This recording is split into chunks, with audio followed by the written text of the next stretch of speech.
Assalamualaikum warahmatullahi wabarakatuh. Salam sehat untuk Bapak Ibu semua. Hari ini, saya ingin mengajak kita berbincang tentang sesuatu yang sangat dekat dengan hidup kita sehari-hari. Sesuatu yang hampir setiap rumah di Indonesia memilikinya. Sesuatu yang aromanya bisa membangunkan pagi, dan rasanya bisa menghangatkan hati. Ya, betul sekali, kopi. Sejak muda, banyak di antara kita yang menjadikan kopi sebagai teman setia. Ada yang bilang, pagi belum benar-benar dimulai kalau belum menyeruput secangkir kopi. Bahkan, ada yang merasa kepala pusing kalau belum ngopi. Namun, Bapak Ibu sekalian, ketika usia sudah memasuki 60 tahun ke atas, tubuh kita mulai berbeda. Organ-organ kita tidak lagi sekuat dulu. Metabolisme melambat, jantung lebih sensitif, ginjal bekerja lebih hati-hati, dan lambung juga semakin mudah terganggu. Disinilah pertanyaan penting muncul, apakah kopi masih aman untuk kita? Hari ini, kita akan membahasnya dengan tuntas. Ada 4 jenis kopi yang paling berbahaya bagi lansia, dan ada juga 4 jenis kopi terbaik yang justru menyehatkan jika dikonsumsi dengan bijak. Tapi, saya ingin Bapak Ibu dengarkan dengan hati-hati. Karena pembahasan ini bukan sekadar tentang kopi. Ini adalah tentang kebiasaan, tentang kesehatan, bahkan tentang hidup kita di usia senja. Coba kita ingat kembali, sejak muda, kopi menemani kita. Kopi jadi teman begadang saat belajar. Kopi jadi penghangat ketika bekerja keras di ladang atau kantor. Kopi jadi pelengkap obrolan bersama teman dan keluarga. Namun sekarang, di usia 60 tahun ke atas, tubuh kita sudah berbeda. Kopi yang dulu memberi semangat, sekarang sering membuat tubuh terasa tidak nyaman. Ada yang langsung merasa jantung berdebar. Ada yang asam lambung naik. Ada yang sulit tidur semalaman setelah minum kopi sore hari. Pertanyaannya, kenapa sahabat lama kita ini tiba-tiba berubah wajah? Faktanya, di usia senja, tubuh memproses kafein lebih lambat.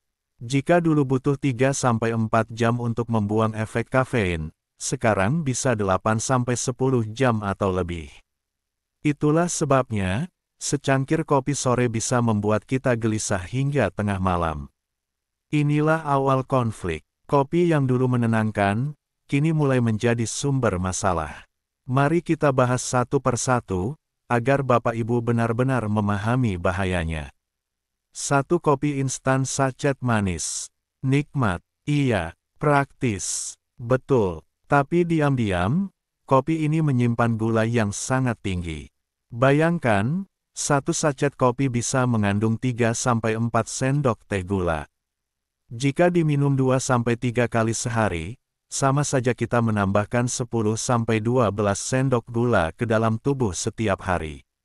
Apa akibatnya? Gula darah melonjak, risiko diabetes meningkat, kolesterol naik, berat badan bertambah. Saya pernah mendengar kisah seorang kakek yang setiap pagi dan sore selalu minum kopi sachet.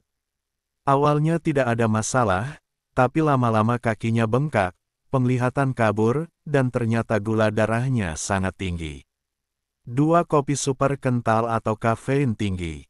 Kopi tubruk pekat, double espresso, atau kopi robusta murni.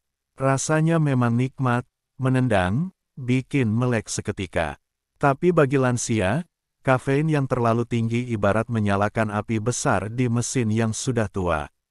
Jantung berdebar, tekanan darah naik, bahkan bisa memicu stroke mendadak. Ada seorang bapak yang terbiasa minum kopi tubruk kental setiap pagi. Suatu hari, setelah minum kopi, dadanya sesak dan tekanan darahnya melonjak. Ia harus dibawa ke IGD. Dokter bilang, tubuh bapak sudah tidak bisa menerima kopi sekuat itu lagi. 3. Kopi dengan krimer dan aditif. Krimer buatan membuat kopi jadi gurih, creamy, dan lembut. Tapi tahukah Bapak Ibu, krimer mengandung lemak trans yang sangat berbahaya. Lemak ini bisa menyumbat pembuluh darah, menaikkan kolesterol jahat, dan membebani hati serta ginjal. Apalagi jika ditambah pemanis buatan, perasa, dan pengawet. Rasanya enak, tapi tubuh lansia tidak mampu lagi menyerap racun-racun halus ini.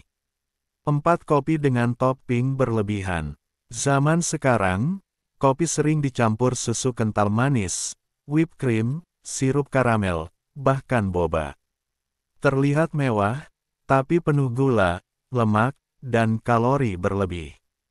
Jika anak muda saja bisa kena obesitas karena kopi ini, apalagi lansia. Bapak Ibu sekalian, disinilah konflik kita mencapai puncak. Kopi adalah cinta lama. Aroma kopi adalah kenangan. Setiap tegukan kopi membawa kita kembali ke masa muda. Tapi kini, kopi yang sama justru membawa ancaman. Haruskah kita berhenti minum kopi selamanya? Kalau berhenti, rasanya hidup hampa.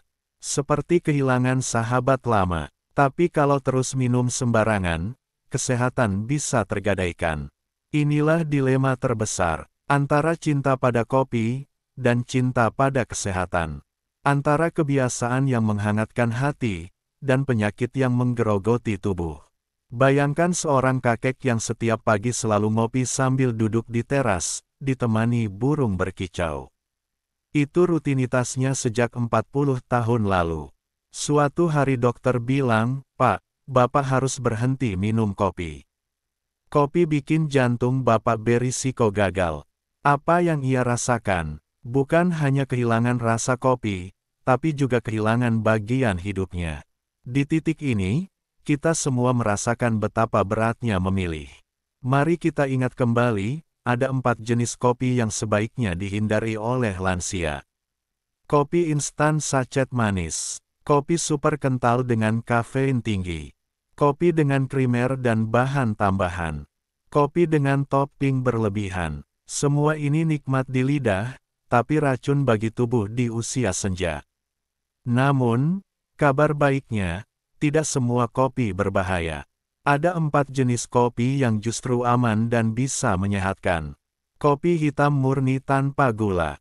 Kopi Arabica dengan kadar kafein rendah. Kopi decaf atau rendah kafein. Kopi dengan tambahan rempah alami, seperti jahe atau kayu manis. Dengan cara ini, kita tetap bisa menikmati aroma kopi, tanpa harus takut sakit. Kopi hanyalah simbol. Yang penting bukan kopi itu sendiri, tapi bagaimana kita menyikapinya. Apakah kita menuruti nafsu, atau memilih dengan bijak? Hidup sehat itu lebih nikmat daripada secangkir kopi manis. Bapak Ibu sekalian, mari kita renungkan bersama. Kopi bisa menjadi sahabat, bisa juga menjadi musuh. Semua tergantung bagaimana kita memperlakukannya.